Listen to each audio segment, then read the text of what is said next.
Hello दोस्तों, gangster biography channel में आपका स्वागत है। आज हम बात करेंगे यूपी के माफिया डॉन अतीक अहमद के बारे में, जिस पर 100 से ज़्यादा आपराधिक मामले दर्ज है। उत्तर प्रदेश में क्राइम की दुनिया का बेताज बादशाह अतीक अहमद, जिसके खिलाफ कोई भी जज केस नहीं लड़ना चाहता था। एक नहीं बल्कि 10 जजों ने अतीक का केस लड़ने से साफ इनकार कर दिया था। लेकिन कहते हैं, ना पाप का घड़ा एक ना दिन जरूर फूटता है। इलाहाबाद और पूर्वांचल में ठेका, खनन, पट्टे और जमीन माफिया के करैक्टर का कॉकटेल बनाया गया था। अतीक अहमद 10 अगस्त 1962 को इलाहाबाद के चकिया में तांगेवाले के घर बेटा पैदा हुआ, जिसका नाम रखा गया था अतीक अहमद। अतीक का बचपन से ही पढ़ाई में कोई रुचि नहीं थी। वो हाई स्कूल में ही फेल हो गया था। अतीक के पिता इलाहाबाद स्टेशन पर तांगा चलाया करते थे, लेकिन रातों रात अमीर बनने का चस्का अतीक के पिता और अतीक को किसी भी हद तक ले जाने वाला था। 17 साल की उम्र में अतीक पर हत्या का उस पर आरोप लगा और उसके बाद से ही अतीक का धंधा रातों रात चल पड़ा। खूब रंगदारी वसूली जाने लगी, जिससे भी उगाही करनी होती, बस इतना बताया जाता था।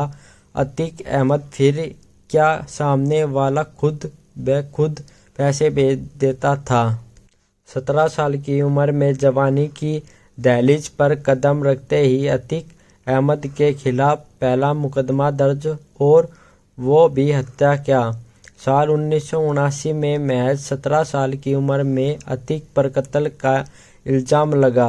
उसके बाद जुर्म जैसे अतीक का शकल बन गया। इसके बाद अतीक ने कभी भी पीछे मुड़कर नहीं देखा। पढ़ाई के पन्ने तो कोरे थे, लेकिन साल दर साल उनके जुर्म की किताबें बढ़ती जा रही थी। अतीक कैसे बना अपराधी? साथियों, कभी इलाहाबाद की गलियों में चांद बाबा का खौफ हुआ करता था, जिसके सामने जाने से पुलिस भी कांपती थी। तब अतीक की उम्र यही करीब 20-22 साल हुआ करती थी। पुलिस चांद बाबा के खौफ को खत्म करना चाहती थी। इसके लिए अतीक को सियासी और पुलिस दोनों का श्रेय मिला। 1986 आते आते अतीक गैंग खूंखार हो चुका था, चांद बाबा के गैंग से भी ज्यादा खूंखार। फिर एक दिन अतीक को पुलिस उठाकर ले गई। तब उत्तर प्रदेश में वीर बहादुर सिंह की सरकार थी और दिल्ली में प्रधानमंत्री थे राजीव गांधी। दिल्ली से अचानक फोन आया और उत्तर प्रदेश पुलिस अतीक को घर तक छोड़ गई। अतीक ने चांद बाबा की गैंग को एक एक करके खत्म कर दिया। 1987 आते आते अतीक को पता चल गया था कि जुर्म की दुनिया का बादशाह बरकरार रखनी है तो राजनीति की छवि में जाना ही पड़ेगा। अतीक को समझ आ चुका था कि सत्ता की ताकत से वो क्या कर सकता है। 1989 में अतीक ने इलाहाबाद की पश्चिमी सीट से निर्दलीय विधानसभा चुनाव लड़ा और विधायक बन बैठा। चांद बाबा के खात्मे के बाद अतीक का खौफ इस कदर हावी हो चुका था कि उसके खिलाफ चुनाव लड़ने को कोई तैयार भी नहीं होता था। अतीक 1991 और 1993 में फिर से इलाहाबाद पश्चिमी सीट से विधानसभा चुनाव जीत गया। साल 1992 में जब पुलिस ने अतीक का कच्चा चीटा खोला तो देखने वालों की आंखें फटी की फटी रह गई। यानी 30 साल की उम्र तक अतीक के खिलाफ 44 मामले दर्ज हो चुके थे। उत्तर प्रदेश के लखनऊ, कौशाम्बी, चित्रकूट व इलाहाबाद में कई मामले दर्ज थे। अतीक के खिलाफ सबसे ज्यादा मामले इलाहाबाद में दर्ज हुए।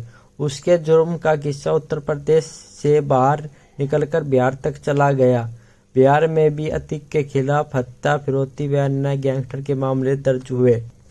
1996 में आते आते समाजवादी पार्टी ने अतीक का अपना कोहिनूर बना लिया। अतीक फिर चुनाव जीत गया।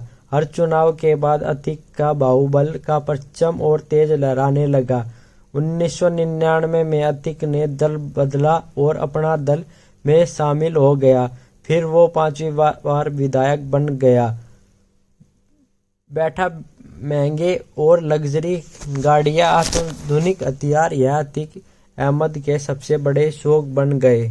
2004 में अतीक अहमद फूलपुर संसदीय क्षेत्र से चुनाव लड़ा और सांसद बन गया। फिर अपनी विधानसभा सीट इलाहाबाद की पश्चिमी सीट से अपने भाई को चुनाव मैदान में उतारा, लेकिन उसका भाई चुनाव नहीं जीत पाया।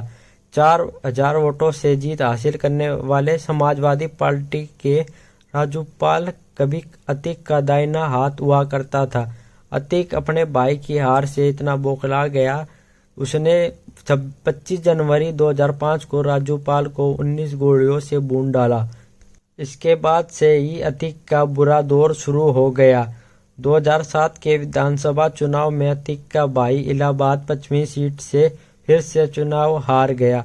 समाजवादी पार्टी ने अतीक का बाहर कर दिया और अतीक के खिलाफ तत्कालीन मायावती की सरकार ने ऑपरेशन अतीक शुरू किया। अतीक गैंग के 227 लोगों की लिस्ट तैयार हुई। चुन चुन कर सबको पकड़ा जाने लगा।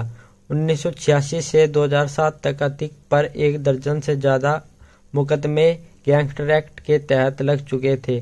2 महीने के भीतर अतीक पर इलाहाबाद में 9, कौशाम्बी और चित्रकूट में एक मुकदमा दर्ज। अतीक पर 20,000 का इनाम घोषित किया गया।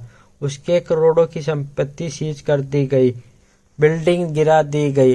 लीना सिटी को अनलीगल घोषित कर दिया गया। सब प्रॉपर्टी या तो गिर गई या जब्त कर ली गई। सांसद रहते हुए अतीक के खिलाफ पूरे देश में लुकआउट नोटिस जारी हुआ। अतीक दिल्ली से गिरफ्तार हुआ और जेल में डाल दिया गया। 2012 में अतीक ने अपना दल से चुनाव लड़ने की तैयारी की। उसने इलाहाबाद हाई कोर्ट में बेल की अर्जी डाली, लेकिन कोर्ट के 10 जजों ने उसका मामला सुनने से खुद को अलग कर लिया। 11वें जज तैयार हुए और अतीक को जमानत दे दी गई। अतीक इलाहाबाद की पश्चिमी सीट से पूजा पाल के खिलाफ फिर से मैदान में उतरा, लेकिन हार गया। 2016 में अतीक अहमद को कानपुर कैंट से उम्मीदवार के रूप में उतारा गया तो खुशी के मारे 500 लग्जरी गाड़ियों के काफिले के साथ अतीक कानपुर पहुंच गया। वो खुद 8 करोड़ की हमर गाड़ी में सवार था। 14 दिसंबर 2016 को अतीक और उसके गैंग के गुंडों पर इलाहाबाद की कॉलेज में तोड़फोड़ और मारपीट का मामला दर्ज हुआ। कहते हैं ना कि पाप की कहानी का अंत एक ना एक दिन जरूर आता है। 2017 में योगी सरकार आई और उसके बैक टू बैक अतीक की सभी पुरानी फाइलों को खुलवाना शुरू कर दिया और अतीक के खिलाफ कई मामले दर्ज की जांच सीबीआई को दे दी गई और अतीक के लंका की बर्बादी योगी ने अपने हाथों से लिख डाली। 2017 में इलाहाबाद हाईकोर्ट ने अतीक की जमानत याचिका रद्द कर दी और तब से अतीक के लिए काला दौर प्रारंभ हो गया। तब से अतीक जेल में बंद है और उसकी संपत्तियां खाक में मिल गई है। अभी हाल ही में अतीक गैंग के गुर्गों ने गवाह उमेश पाल की हत्या कर दी गई, जिसके बाद से यूपी पुलिस ने एक के बाद एक गुर्गे का एनकाउंटर करना प्रारंभ कर दिया। उमेश पाल हत्याकांड में शामिल 2 शूटर को योगी पुलिस ने ढेर कर दिया। वहीं अन्य की तलाश जारी है, जिन पर 2.5 लाख का इनाम भी रखा गया है। इस हत्या में अतीक का बेटा भी शामिल